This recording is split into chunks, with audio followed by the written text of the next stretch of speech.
And welcome to the teacher stream of the 2019 NZIP conference. So I'm going to kick things off by talking to you about a project that I've been working on for the past couple of years and the process that I went through in developing it, which I hope will be of some relevance to you as teachers developing digital curricula. So first, a bit about me. My name is Jack von Herk-de-Brukes, and I'm not a teacher, I'm actually a student, a software engineering student in my first professional year at the University of Canterbury. And through software engineering, my primary interest is in project design and development. So everything from the conceptual research-focused stage to developing and deploying it to users. I'm also passionate about education and tutoring, so finding out how students learn and what we can do to aid students to learn in different ways. So as a way of marrying those interests and as an excuse to gain and apply new knowledge, I've been working on a tool called Goldberg Physics. So what is Goldberg Physics? I've been working on it for a couple of years, so it's quite fresh in my memory, but I thought I'd give you guys an overview before I dig into the how I designed it by just showing you the app. So essentially what Goldberg Physics is a visualization of the problems that students in taking the mechanics topic, specifically in level 2, would come across in their exams. So when students open the app, they're greeted with a list of levels, and each of these levels is a visualized, gamified version of the typical type of problem that they'd have to understand how to solve in a level 2 exam. So this question, you can see that in the panel in the top right, my top right, there's a number of grayed out values, and those are the values that a student would be given, say in a word question, and then the value in the white box is the value that they'd have to solve for. So as they would go through the mathematics, after they come up with an answer, instead of just writing it on a piece of paper and then getting a ticker across, they would enter that answer and then receive a visual version on the correctness of their answer, and if their answer was incorrect, then they can see exactly what reason that was for. So Goldberg Physics is, as I said, targeted to the NCA Level 2 Mechanics Standard. It's completely free to use, so the costs have been covered primarily by funding applications and competitions that I've submitted the project to. And as I said, it's something that I've been developing in my own time when I have some to spare as a learning experience. So now I'd like to dig into the design process that I went through, because I think that'll be really interesting in what you might consider designing a digital curriculum. And the first thing that I looked into was the criteria that defines whether a tool is fit for a digital classroom. And I found that the most important thing to consider first, as you might expect, is whether a tool is going to be accessible to students. When it comes to accessibility, I found that the most important factor is what type of devices students bring to class. And that range is very broad. Some students will use Windows while others will use Apple. Some will use a mouse and keyboard while others will use touchscreen devices. And very quickly it becomes apparent how important it is to ensure that a tool will be accessible to all students. You can't turn someone away for bringing a laptop instead of an iPad, so a good learning tool should accommodate all the devices that a student might bring to class. So how do you apply this information if you're designing a digital learning tool? It's pretty simple. You make it available everywhere you can. And you want a similar experience to be available to students no matter what type of device they're using. So both availability and the uniformity of the experience that you provide are both crucial factors. One thing I found was that 93% of students in the target age range own a cell phone. And that's a massive percentage. So by finding tools that allow students to learn using their cell phones effectively, you can ensure that all students will be able to engage in any digital curriculum that you design from there. It's also important to consider the scope of a learning tool. There are a lot of approaches to learning that a teacher might take a class through in a given day, and you can try to replace absolutely everything at once, but often that means you end up compromising in one way or another. Designing a digital learning tool that targets one specific approach to learning and incorporates relevant aspects of a couple of others will be far more suited to actually providing a beneficial experience that builds on what's already out there, which is, at the end of the day, what you're designing digital curricula to do. You're not trying to make a lateral step, you're trying to move forward. So, mechanics as a digital subject. Mechanics suits itself very well to the ideas of visualization and gamification, as I'm sure you can imagine, because it's the study of the real world.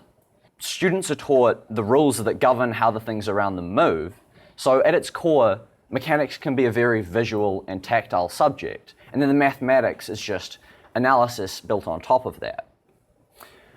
But when you teach students those rules that define how the things around them move, using only word problems and formulas, they can start to lose track of that connection to the real world. Students are asked questions and find information about distinct points within a physical movement, but they never really get to see the whole picture. Take these two balls. Each has an initial horizontal and vertical velocity, and those velocities are different, so the balls move differently, right? Do they? They both travel the same distance before they hit the ground. If that's the question that you pose to a student, and all they see is a question and the answer that they find, then they could miss out on the understanding of what makes those balls move differently. It might seem obvious to us, but not every student will be able to understand that difference right away. Without being able to see what happens as things move and the way that the mathematics they do affects the movement of the things in reality, then physics can start to feel more like just another maths course, where they're being given questions and finding answers, and that those answers are correct or incorrect in the context that you provide. So how do we close the gap between the mathematics and the continuous motion that they represent? There are plenty of tools out there already that are used in classrooms to good effect that show this relationship. But I believe that there's a piece missing from each of these. The tools that we use currently are used to visualize concepts in general, but students want to be able to visualize specific mathematical scenarios.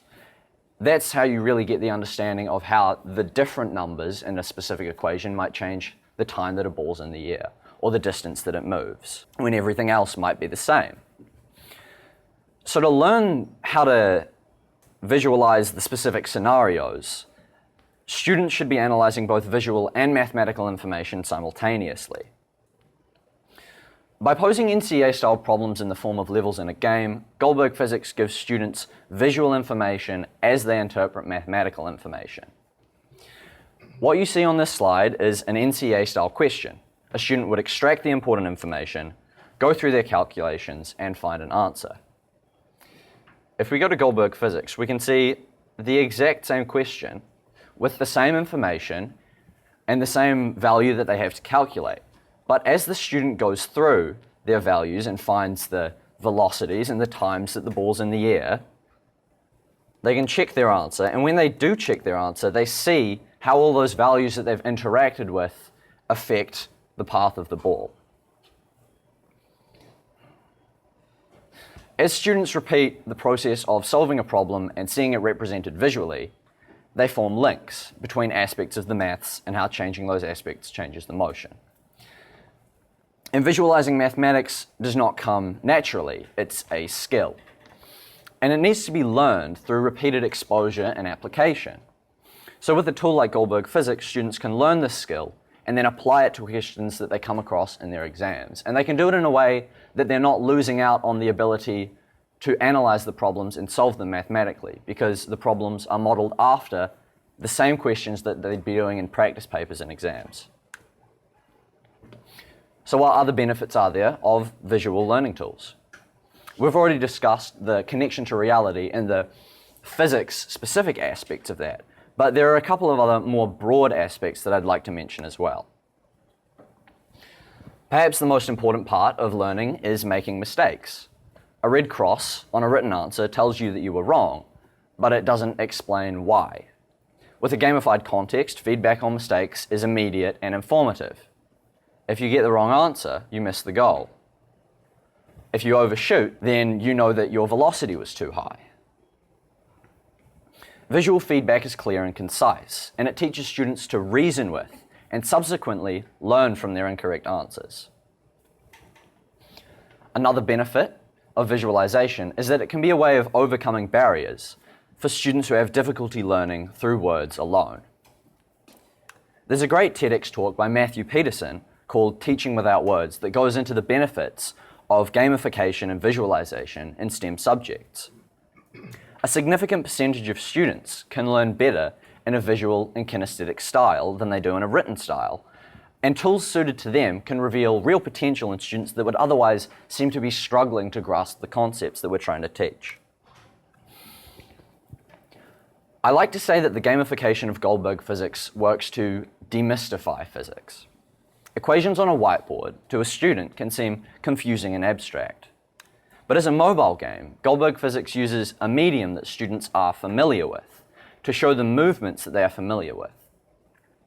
And this starts students with an anchor point and a safety net, something as close as possible to the mathematics that you're teaching, that they can fall back on and see the real relationships as quickly as possible and in as familiar a way as possible, so that they can then catch themselves and go back to the more confusing aspects and gain that understanding more quickly.